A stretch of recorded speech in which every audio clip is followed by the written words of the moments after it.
Welcome to Luca is a Billionaire, where the only thing I invest in is your answers. You'll begin by powering down and ensuring adequate battery. This prevents brick risk.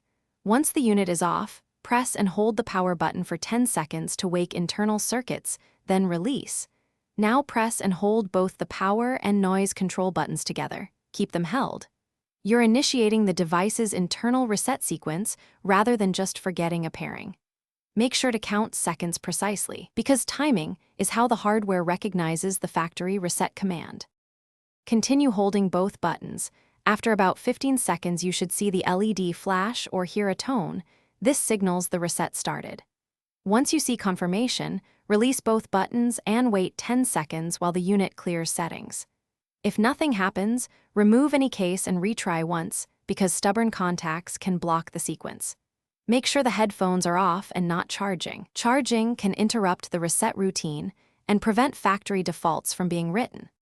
After release, power the headphones back on and put them into pairing mode.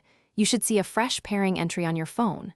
Once paired, test audio and noise canceling. Settings should be cleared. If the reset didn't work, fully drain the battery, charge to 50% and repeat the procedure. This resolves firmware hangups. If 2 attempts plus a battery cycle still fail, document LED behavior and error tones, then contact support. That information speeds hardware-level diagnosis and repair. Thanks for watching and please subscribe. It's the best investment you'll ever make.